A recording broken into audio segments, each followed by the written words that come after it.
Hi, I'm Chuck Gibson. This is Loveland Beacon Talks, special sports edition, Little League World Series update with Loveland Little League 13U All-Stars head coach Scott Carr. Welcome once again, Coach Scott Carr. Oh my gosh, the ride continues in a big way. So let's get right to it. And I know you have a couple of players with you from last night's outstanding game. So who do you have with you, Coach? Chuck, thanks again for having us. It was an unbelievable night last night, and it was highlighted by the two players that are joining me today, Charlie Rigby and Brayden Hube. Charlie, first baseman, pitcher, and Brayden Hube, our catcher. They bat 3 and 4 in our lineup, and man, I can't wait for them to share with you what they did and what the team did last night here in Iowa. Yeah, well, I know when we were talking, so to speak, off the air, before we started the show just now, you shared a little bit about how big the first inning was. So, don't steal the thunder from Charlie and Brayden. We're going to let them share their story a little bit. But a breakdown without giving all of it up. Tell me what the heck did you see that first inning? Well, so it was an 18-4 victory for the Loveland 13U All-Stars representing the state of Ohio last night. We started Tate Menninger on the mound. It was a game 2 in the tournament for us, game 1 for Nebraska. I won the coin flip for the second day in a row. The boys were pretty proud of me for that. I selected home team. Nebraska got out to a hot start. Their first batter grounded out to Pokey at third, next batter singled, and then their 3-hole hitter. Tate threw him a curveball that hung just a little too much, and their 3-hole hitter sent it over the center field fence for a 2-0 lead for Nebraska. So the first time in this tournament, and quite honestly in any of our postseason games, that we have been behind in a game. So a new experience for our guys. So we tell them often, let's win the inning. And boy, when these guys got to the plate in the first, talk about winning an inning. It started out great and ended with a bang, and I'll let these guys share it with you. But stats from inning 1, we sent 17 batters to the plate. 10 batters had hits, 4 walks, and we scored 14 runs. So at the end of 1, Loveland 14, Nebraska 2. Outstanding. And oh my gosh, what a bottom half of the first inning comeback. I mean, you could easily, after a 2-1 win over Wisconsin, Charlie and Brayden and you, Coach Carr, could easily kind of hang your head to give up 2 in the first to Nebraska, and for the first time in the tournament. In fact, as you said, in any of the postseason games for you so far, to trail by 2-0, easy to hang your head. I'm going to jump over, if you toss it to Charlie Rigby, because he was right there in the mix at the beginning for you guys in the bottom half of the first. In fact, if I've got my stats right, Charlie, that 2-base hit that plated 2 for you guys, that puts you guys right back in the lead, 3-2. So tell me about that at bat and what that felt like for you, Charlie. I was a little nervous going up to the plate, but I took a deep breath, and I got up there, and he threw a ball, and it was pretty low, my first pitch, but I swung, and I hit it to right center field, and I think it was 2 RBIs, and I got a double. Yeah, so that a gapper in right center, huh? Yeah. Well, you got to help me out. So, Charlie, you're a right-handed hitter, right? Yeah, so I was a little bit late. No, you know what we call that? We call that going with the pitch, brother. Yeah. So especially on those, so down low, and you went after it anyway, and got, sounds like you got a good bat on it and found the gap. And when you pulled up at second base, standing there with a double, and 2 guys across the plate, what are you thinking right then? I wanted to score. I wanted Pokey to hit me in. So I was kind of gassed. from running the third. So I ran the second. Yeah. Outstanding. I love that because you know what? It wasn't like, hey, I'm satisfied. It's like, I want Pokey to drive me home. And of course, again, I have the stats in front of me from that first inning. It's sure enough, Charlie. So you had to make that run from second base to the plate when Pokey singled. Yeah. I stole third. Oh wow! On a wild pitch. Yeah. And then he hit me home. Okay. So that was a nice jog home on the base hit. Yeah. Outstanding. So and obviously the inning continued after you scored, Charlie, and you're over back with the rest of the teammates, and of course I'm sure there were some high fives and some smiles after you crossed the plate. Yeah. But now you're back with your teammates. What's it like sitting there and watching the hit? I'm going to call it the hit parade continued in the first inning because, after Krause comes Wags with a double, BC joined the hit parade, Cooper draws the walk. I mean, what's that like sitting there watching your teammates just, keep the line moving? It was exciting because everyone was like cheering for everybody, and the best innings that I've been a part of this year, or like ever. And we started the game a little bit rough. We had a rough warm up, and then they scored two runs in the first, and we were a little bit quiet. But we got really loud in the dugout after that. And when we started hitting, I'll bet. Hey, Brayden, man, what in the world? So like Charlie, you're over there, in the dugout, on the bench, watching this hit parade, and ultimately you come to the plate. A bunch of guys have already crossed the plate, but you come to the plate with the bases loaded. And tell me from there, you come to the plate with the bases loaded, what happens? At first, I didn't even know the bases were loaded, and right as I walked up to the plate, I looked around and saw that they were loaded. I looked at Coach Carr, and stepped right into the plate. First pitch, he threw it right at my perfect sweet spot zone, and I crushed it right over.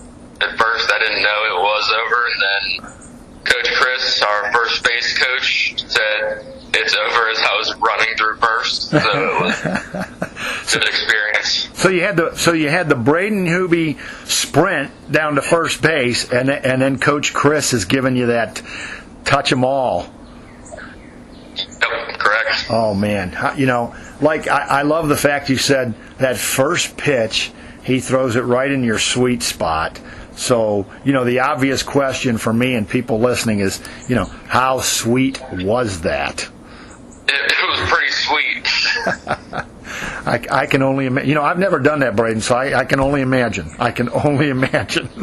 So that had to be for you. I mean, where do you rank that for your Little League career moments? Where do you rank that? Is that one at the top? It's pretty close to the top, either second or first. Yeah. Well, you've had a couple of pretty darn good games. Making an impact behind the dish and making an impact when you're up to the plate with the bat in hand too. So, congratulations for especially on the I like to call it the grand salami yesterday, which capped off, as we now know, the 14-run first inning. So, have you ever seen anything like that? I have never seen anything like that before. What? Go ahead. Recapping what Charlie said, that was probably the best inning I've ever had in my career so far. Well, any signs or slivers of doubt after falling behind 2-0 in the top of the first, those were erased. Yes. Yes, correct. Yeah. Well, so when the inning finally comes to an end, and you put the gear back on, and you go settle back behind the plate, how's it feeling then at 14-2? It felt really good knowing that my pitcher would do good after that and settle everything back down, and then in the next few innings we'd score more. Yeah, because you guys weren't done. You still put a few more across the plate before it was all over for that 18-4 final score. Hey, Brayden and Charlie, I'm going to get back to you, but I want to get Coach Carr back in here. Let's let the coach throw a couple of comments in too. So Scott, what you kind of touched on a little bit, but for you, seeing that first inning. Especially in postseason play, have you ever seen anything or felt those kind of emotions like that before? No, I go with what Charlie and Brayden just said. I've never been a part of an inning like that. It was incredibly exciting. The challenge as a coach coming out of that inning is becoming complacent. As I shared with you yesterday, we're playing state champs, so every team in this tournament is very, very good. 12 runs, while it may seem insurmountable, our team throughout the season, we've been behind before, and we've had to claw back and win. So the challenge was the enthusiasm coming out of that first inning to get them back on defense, locked in, playing the game that we know how to play. We made a pitching change after inning 1. We gave the ball over to Charlie Rigby. So Charlie pitched inning 2 and 3 for us. It allowed us to keep Tate available because he only threw 20 pitches in inning 1. With no day's rest. Charlie, 2 innings, we kept him on the 2-day rest threshold, so he only has 1 day of rest. So we head into our game tomorrow night against the host team, Ankeny Little League, with our full complement of pitchers, minus Pokey, who did reach max pitch limit in our game on Sunday. And the boys did exactly what we asked of them, Chuck. They went back out, they played great defense. In Charlie's 2 innings of pitching, he struck out 3. Walk none. He did give up 1 run. But again, welcome to baseball. They hit it where we weren't. The plays that we could make, we did make again on defense last night. I'd say the defensive play of the game came from the hit of the game as well, Brayden Hube. A little pop foul down the third base line. He came from behind the plate and caught the pop-up almost near the dugout, right in front of our fan club. And besides the reaction that he received for his grand slam, he may have received a larger cheer and ovation for the catch that he made coming from behind the dish to help our defense out. So just these 2 guys, they led the way for the team defensively and offensively. Charlie had another big hit in the 4th inning, a single driving in 2 more runs. So both of these guys finished the game with 4 RBIs. And at that point, with the score 18-4, we had reached Little League. Mercy rule, if you will, 10 runs after 5. So we were able to end the game after 4.5 last night. Yeah. Well, I'm glad you touched on the defensive play from Brayden and the reaction, because I wanted to ask you. What kind of response, what kind of reception did Brayden get when he crossed the plate after that grand slam sailing over the left field fence? So I'll give from a coach's perspective, and then I'll let Charlie and Brayden give their take on it. Absolutely. When that ball cleared the left field fence, another great thing that Little League does in these tournaments, we have 4 umpires for every game. The third base umpire, he is a 40-year umpire veteran. He has umpired in 4 different levels of Little League World Series championships, so he has seen it all. And as Brayden rounded third base, the kids came out of our dugout to greet him at home plate. I was concerned, and I made sure that none of our players touched Brayden until he at least touched home plate. And when his foot hit home plate, the third base umpire came up behind me and said, "Coach, these are moments that these kids will never forget. That was awesome." So I felt the same way, and I'll let Charlie give his perspective coming off the base, and I'll let Brayden share his perspective rounded third heading for home. So Charlie, coming out of the dugout, what were your thoughts? Brayden, watch that thing. I kind of had a feeling that I knew he would do something with the ball. I didn't know he'd hit a grand slam, but I had a feeling he'd get a few in. We went out and somebody grabbed our 7-Eleven bucket hat, but it's kind of like a rally cap for us. And as soon as he touched home, we ripped his helmet off and we put the 7-Eleven bucket hat on his head. And that was pretty exciting. It was fun. I love it. Hey, Charlie, I'm glad you said it because I remember, when we talked earlier, Coach Carr and he mentioned this 7-Eleven bucket hat, and I'd forgotten about it till you just mentioned it. So that's really cool. Off came the helmet, and on went the bucket hat. So Brayden, for you, that greeting from your teammates at home plate, how was that? It was really good. Rounding third, heading home, it was awesome hearing all the cheers from the fans and all of the teammates coming out of the dugout as I was making my way home was pretty fun. Yeah, I was just wondering. I know there wasn't a bat flip because, like you said, going down to first base, you didn't know you'd cleared the fence, so you're just sprinting down to first base, and whatever happens next. So there was no bat flip. Not that there would be, but there wasn't a bat flip. Hey, any kind of a little extra bounce in your step from third to home, or did you maybe have a dance move that I might have missed? I kind of slowed my way down within the last 5 feet from home and did literally, what would I say, a few little jumps on my way home. Oh, perfect. Yeah, little hop steps, yeah? Yeah. I love it. Well, as the umpire shared with your coach, it's a moment, and I'm sure it is a moment for you that you'll always remember, and for your teammates as well. Charlie, describing what it meant to him just to see, feeling confident that his teammate Brayden was going to knock a couple of runs home without even, the other question, Brayden, was, hey, did anybody say, hey, I called that one, or, that. Well, as Charlie said, he knew I would do something up the plate, and then my dad said that he called something a few months ago saying that I would do something in this tournament. Well, that is a big something, and leave it to Dad to have it right there for you, right? Yeah. Yeah, for sure. So, what about Coach Carr's mentioned this, that you guys have had great enthusiasm for him finally winning a couple of coin tosses. How big is that for you guys to see the coach get the right call on the coin toss and then get to be the home team? What does that mean to you guys? It's great that he won twice, especially since he lost a few times in the last tournament. But it was nice that he redeemed himself with 2 wins straight. Yeah. Well, so then the other side. So you like batting first, or do you like taking the field first? I like taking the field first, and then I know what has to happen to come back. Right. Perfect. All right.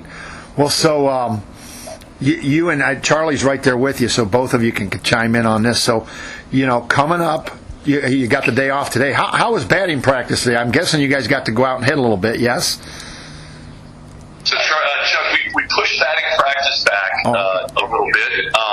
We want the boys to enjoy the day off. So we've got a group that's going to stay after batting practice and watch the 2:30 games. We've got a group that's heading to the movies, and we've got a group that's heading to the water park. I wanted them to have their choice. They have earned this day off, so I didn't want them to feel compelled to have to do one thing or the other. So we pushed batting practice back. We'll be leaving as soon as this interview wraps. We'll be jumping in the car and head up to the field to get some cuts in.